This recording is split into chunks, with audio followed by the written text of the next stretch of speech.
거꾸로 프로필 플루티스트 박지은, 현재 서울시립교향악단 플룻 수석.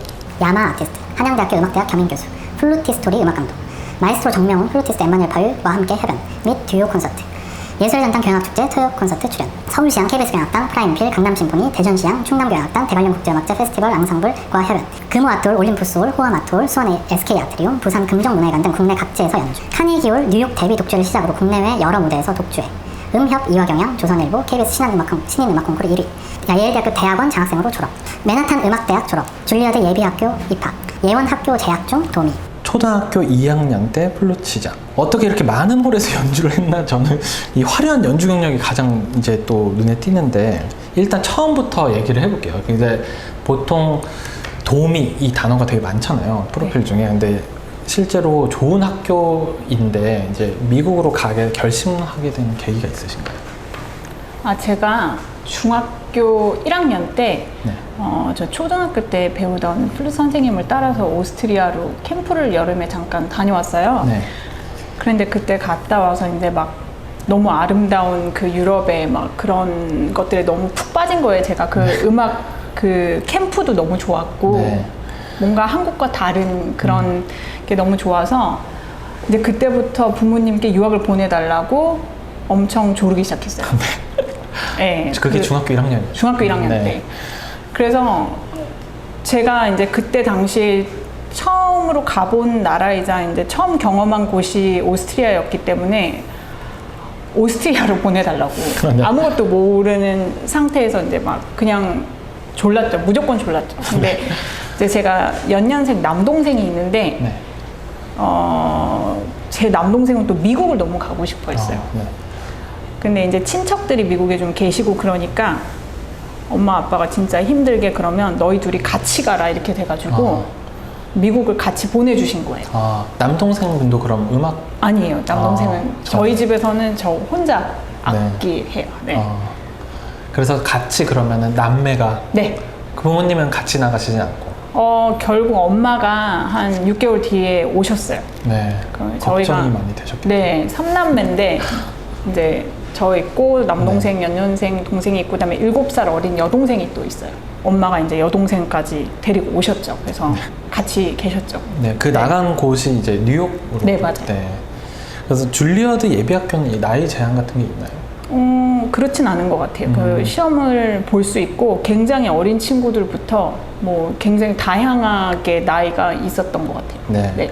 유학생활 하실 때 딱 그 예상했던 대로 정말 다르고 뭐 이런 게 있었나요? 처음 딱 가셨을 때? 일단 언어적인 부분에서 제가 딱 막혀버려서 준비를 하고 간 게 아니었기 때문에 뭐 어렸을 때 여기서 뭐 영어를 좀 배우고 뭐 그랬다 해도 이게 이제 말할 수 있는 그게 아니니까 처음에 갔을 때 여자 고등학교 기숙사로 들어갔어요, 제가. 네. 그리고 이제 줄리어드 예비학교는 토요일만 다니는 학교였어요. 그래서 그 여자 기숙사 학교에서 한 40분 정도 기차를 타고 이제 왔다 갔다 토요일만 허락을 받고서는 다니는 거였는데, 이제 뭐 언어가 안 되니까 처음엔 그런 것 때문에 너무 힘들었죠. 처음에 이제 엄마가 오시기 전에 말이 안 되고 이제 뭐 그래도 연습할 수 있는 환경이 돼서. 영어는 그럼 그냥 이렇게 어떤 학원을 다닌다던가?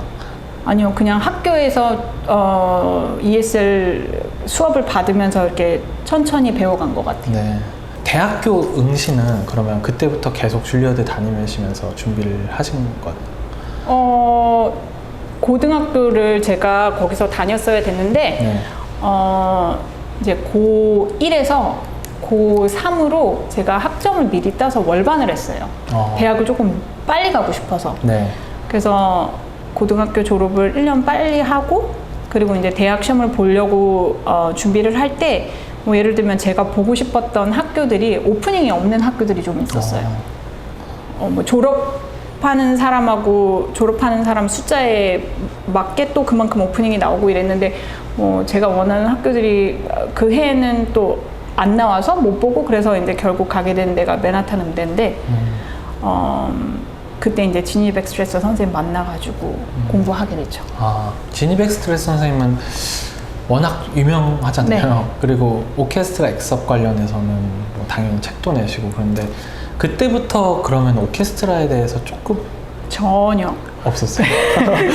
제가 진짜 오케스트라 관심이 참 많이 없었어요. 그래서 사실 오케스트라 수업 막 도망 다니고 막 수업에 안 나타나서 막 진짜 막 혼나기도 하고 그럴 정도로 별로 그렇게 크게 뭐 진짜 오케스트라를 더 해야 되겠다는 생각은 대학교 때는 진짜 안 했고, 오히려 대학교 다니면서 저희 맨하탄 음대 재즈과가 있는데 되게 유명해요. 네. 그래서 재즈 콘서트를 이제 학생들이 하는 거를 볼 수가 있었어요. 그리고 오히려 그런 거에 대한 되게 관심이 많은 거예요. 그런 과가 있으니까 볼 수 있으니까. 네. 그래서 본고장이기도 하고. 네, 그래서 너무 멋있다. 이거는 클래식하고 너무 다른데 너무 멋있다 싶어서 재즈 플룻을 해볼까? 막 이래가지고 진짜 뉴욕에 이제 뭐 워낙 플루티스트들 좋은 분들 많지만 재즈 플루티스트를 막 찾아서 컨택을 해가지고 나 레슨 좀 해달라고. 그래서 진짜 찾아갔더니 저보고 처음부터 막 그런 에이올리안 모드, 리디안 모드 막 이런 거 아니에요, 저한테. 근데 저 그런 이론 진짜 잘 못하거든요. 그리고 이제 그거를 딱 알면서 이거 클래식보다 더 어려우면 더 어려운 거네? 그거를 다 외워갖고 와라. 이거를 먼저 알아야 된다. 막 이래서 바로 포기했어요. 바로 포기하고. 바로 과감하게. 네, 바로 포기하고. 근데 이제 되게 재밌었던 건 그 맨하탄 음대에 클래식 전공자들을 위한 재즈 수업이 있었어요. 원하면 들을 수 있는. 그래서 1년을 그거를 들었는데, 뭐 이제 예를 들면 악보가 없이 연주를 하는 거에 대해서 무슨 코드를 주시고 앞에 박자를 몇 박자 주고 자 이제 네 차례야 이렇게 돌아가는데 엄청 떨리더라고 그게.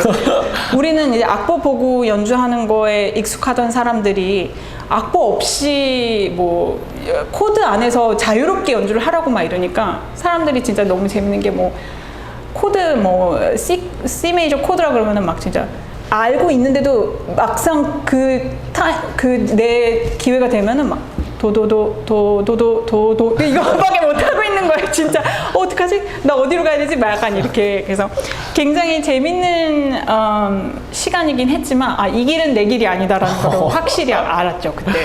역시 해봐야. 네. 근데 그렇죠. 워낙 지니 백스트리 선생님은 그 오케스트라에서는 너무 제일 훌륭한 선생님으로 미국에서 맞아요. 이렇게 돼 있으니까. 그래도 그거에 대해서 나중에는 그러면 그러니까 선생님이 그때 당시에 되게 바쁘셨는데 제가 원하든 원하지 않던 간에 엑섭을 레슨에 꼭 갖고 오게 하셨어요. 매 레슨? 네.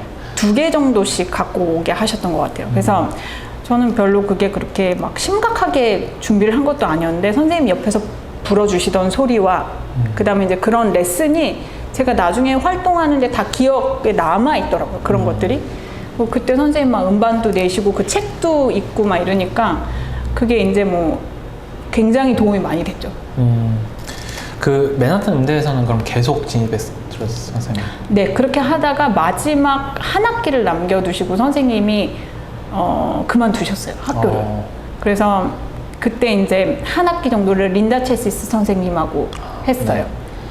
네. 은퇴를 하신 건가요? 지니 백스트리 선생님? 선생님이 그때 이제 뭐 맨하탄도 가르치시고 줄리아드도 가르치시고 뭐 카네기 멜론도 가르치시고 막 이러셨는데 뭔가 좀 일이 너무 많으셨었는지 그렇죠. 약간 건강도 생각하셔야 되겠다고 생각을 하신 것 같고 그냥 좀 쉬고 싶으셨던 것 같아요. 그래서 어느 날 갑자기 레슨을 이제 기다리고 있는데 제 앞에 들어간 미국 친구가 울고 나오더라고요. 그래서 얘가 왜 울고 나오지? 막 이랬는데 이제 들어갔는데 선생님 그날 이제 한 명씩 다 붙잡고서는 내가 너무 끝까지 너희들과 못해서 미안한데 내가 지금 이 학교를 이제 다음 학기부터 못 올 것 같다고 얘기를 하셔서 저희가 이제 다 그때 나머지 거기 교수진들에서 저희가 이제 선택을 해서 갔어야 됐어요. 나머지 한 학기.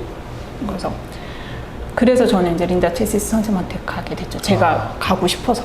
학생 입장에서는 사실 졸업할 때 그 선생님도 중요하니까. 그렇죠. 그때 당시에는 꽤 그래도 네. 충격이 있으셨겠네요. 꽤 네. 충격이었는데 그 전 학기에 이미 선생님이 너무 바쁘셔서 이제 저희 선생님하고 린다 선생님을 한 학기 정도 약간 병행을 시키셨었어요. 그러다가 이제 근데 두 분이 스타일도 두 분 다 너무 훌륭하신데 약간 스타일도 많이 다르시고 그래서 저는 그런 점이 되게 좋았는데 린다 선생님은 되게 무서우시거든요. 어떤 면에서는. 그리고 이제 지니 선생님은 되게 엄마같이 막 이렇게 뭐 막 어느 날 갑자기 막 옷장 쫙 열고 막 이거 입어봐 뭐 귀걸이 막 주시고 막 약간 이런 스타일이세요. 막 본인 거 막 이렇게 막 다 주시고. 근데 린다 선생님은 이제 막 좀 무섭게 연습 안 해오면 이렇게 할 거면은 하지 마. 뭐 약간 이렇게 네. 세게도 말씀하시고. 근데 두 가지가 저는 되게 좋았고, 그 다음에 나중에 린다 선생님한테 제가 갔을 때 굉장히 열심히 가르쳐 주셨어요. 그 한 학기를. 그래서 그 한 학기 동안 선생님한테 배웠던 것 중에 제가 아직까지도 악기를 불 때 생각하게 되는 테크닉이라든지 그런 선생님만 제가 만났던 선생님들 중에 그 선생님만 저한테 요구했던 아니면 선생님 학생들한테 요구했던 딱 두 가지가 있는데 그걸 아직도 되게 많이 생각을 하고 저도 학생들 가르칠 때 그 얘기를 많이 하게 되더라고요. 사실 그때 당시에 선생님이 그거에 대해서 저한테 가르쳐 주셨을 때는 이거 어떻게 하는 건지 왜냐면 하품을 되게 많이 시키셨어요. 이게 열려야 된다 그러면서 자 하품을 해봐 하품을 계속 이러시는데 왜 눈물이 날 때까지 막 그러면 선생님이 이렇게 하품하는 걸 막 보여주시는 거예요. 이렇게 하품을. 근데 하품? 왜? 하품 왜 하지? 막 약간 이랬는데 이제 이 두성 이쪽 머리 쪽 울림 쓰는 거랑 이제 이런 거에 대해서 이제 설명을 해주시려고 되게 그랬던 건데 그때 당시에는 제가 완벽하게 이해는 못했는데 나중에 이제 오케스트라 시향 들어가고 나서 고음에 대해서 연구를 제가 혼자서 많이 하다 보니까 선생님의 그게 너무 많이 생각이 났고 굉장히 큰 도움이 되더라고요. 그거를 적용시켰을 때. 그거와 또 한 가지 연습 되게 흥미로웠던 게 빨대 연습을 되게 많이 시켰어요. 빨대. 근데 선생님 되게 좋아하셨던 게 한국 그 요구르트 빨대 있잖아요. 되게 가늘고. 네. 한국 가면 그것 좀 갖고 오라고. 왜냐면 미국 빨대들은 없어요. 그렇게 가는 게 없다고. 근데 콜라 정도. 그렇죠. 뭐 우리 이런 빨대가 이제 대부분인데 얇은 빨대가 너무 연습하기 좋다는 거예요.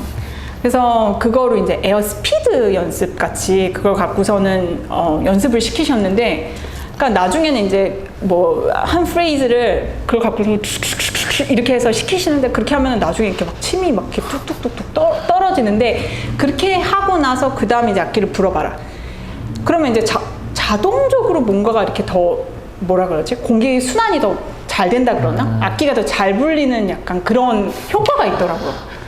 그래서 그 두 가지가 굉장히 기억에 남아요. 한 학기 동안이지만 선생님이 항상 시키셨던 그 한 학기 했지만 계속 평생 쓸 수 있는 네, 걸 배우셨던 그렇죠. 거예요. 네. 네, 이제 어쨌든 그 한 학기로 해서 선생님과 린다 선생님과 졸업을 하고 그 다음에는 이제 목표는 학교가 있으셨나요?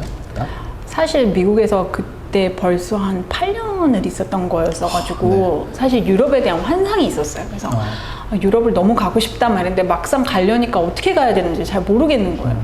좀 게으르기도 했던 것 같고 막 언어도 다시 배워야 되고 막 그래서 그럼 영국으로 가볼까 생각을 해서 근데 그때 당시에 또 영국에 있는 그 로열 아카데미랑 로열 컬리지 그 두 군데서 미국 뉴욕에 와서 오디션을 하는 게 있었어요. 그러니까 제가 영국을 안 가도 굳이. 네. 그래서 잘 됐다. 이거다 해가지고 봤는데 두 군데가 다 됐어요. 그리고 이제 뉴욕을 좀 떠나고 싶은 마음이 있었어요. 그러니까 너무 시티에서 오래 있으니까 좀 조용한 곳에 가고 싶다 그래서 딱 한 군데만 봤어요. 그게 예일이었어요. 그래서 그랬는데 이제 예일이 결과가 영국 학교들보다 조금 늦게 나왔는데 세 군데가 다 됐는데 예일도 너무 가고 싶었던 학교고 조금 이제 이사하는 거나 이런 게 조금 덜 복잡하잖아요. 네, 같은 나라에서 움직이는 거니까. 그래서 그리고 랜섬 윌슨 선생님 너무 배우고 싶었던 선생님이어서 결국 그렇게 가게 됐죠.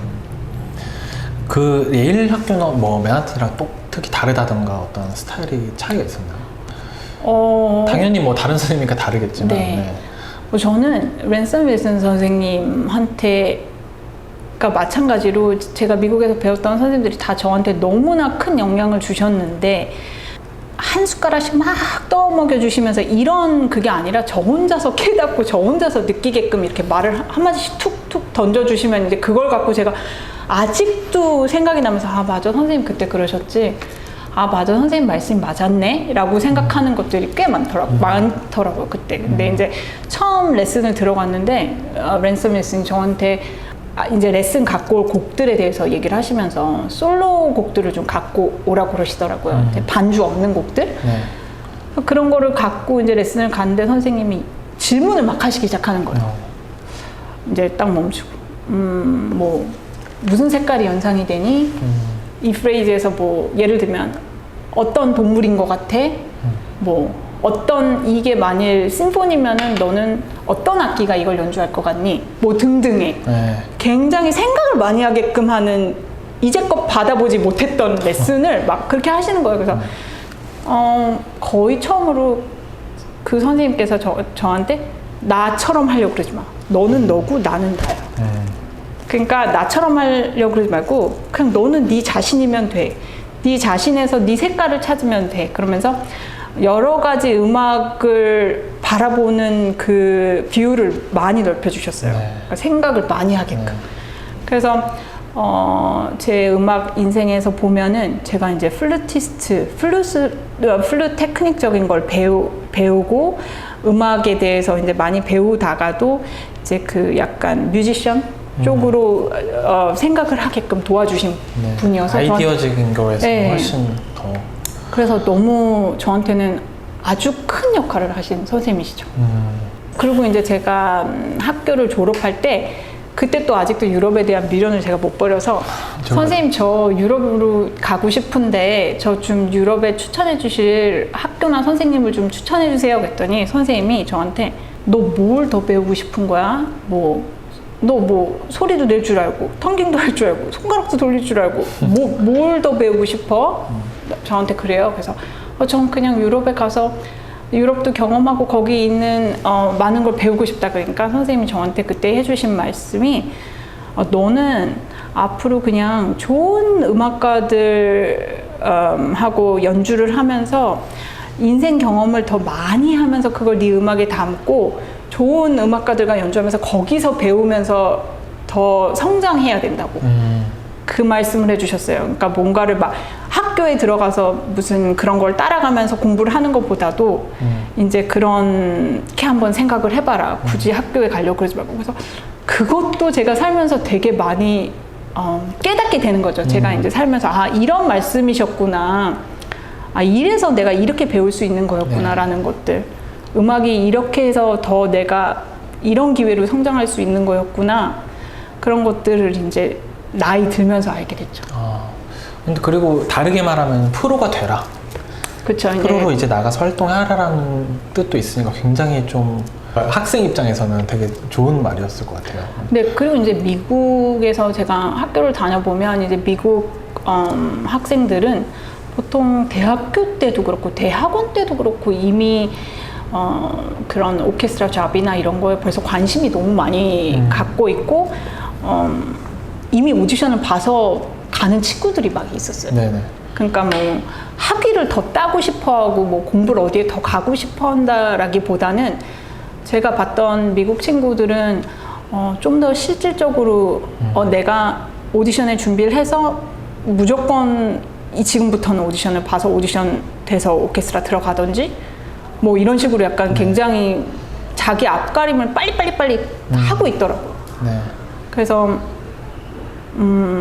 되게 그런 게 지금 생각해보면 참 되게 흥미로웠던 것 같아요. 그리고 당연히 영향을 많이 받으셨을. 네. 그리고 이제 그 예일 클래스에서는 제가 이제 있을 때 보면은 친구들이 막 악기를 귀신같이 잘 불고 막 이런 거라기보다는 되게 특이하네 이런 친구들이 되게 많았어요.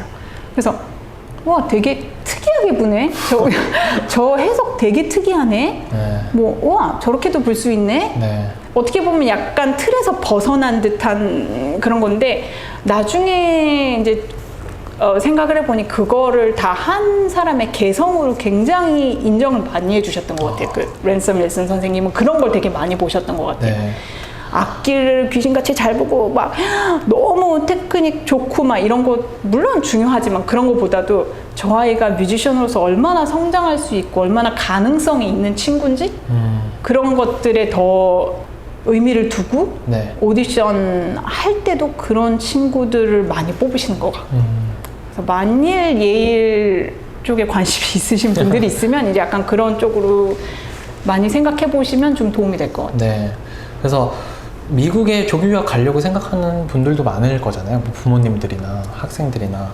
그러면은 어떻게 추천을 할 만한 일인가요? 어린 나이에 가는 게? 저는 어린 나이에 가는 건 괜찮은데 부모님이 꼭 같이 가셨으면 좋겠어요. 네, 저는 엄마가 있어서 되게 큰 도움이 됐는데 사실 어릴 때 유학 나와서 네. 그때 저랑 비슷한 나이거나 저보다 뭐 한두 살 위거나 그랬을 때 혼자 있는 유학생들을 봤을 때 약간 좀 힘들어하는 유학생들을 많이 봤어요. 정신적으로? 정신적으로도 그렇고 이제 딴 길로 간다든지 음악을 끝까지 못 한다든지 뭐 굉장히 많았어요. 그래서 저도 그 느낌을 알거든요. 왜냐면 저도 엄마가 가끔 한국에 가시거나 그러면 그 잠깐이지만 그 자유로움이라는 게 근데 그게 어린 나이에 자유로움이 주어졌을 때 그게 잠깐은 모르겠지만 그게 너무 길어지면은 약간 통제가 안 될 수도 있는 것 같다는 느낌을 저는 받아서 좀 안 좋은 케이스를 봐서 네. 어릴 때 만약 여건이 되신다면 아니면 뭐 친척들이 있어서 누가 돌봐줄 사람이 확실하게 있는 거면 모를까 혼자 나가 있는 거는 조금 위험할 네. 수 있다. 네. 어린 나이에 나가는 건 좋을 수 있지만 너무 혼자 되는 건 그쵸. 그리고 실제로 같이 있어야 될 나이대니까 그쵸. 정말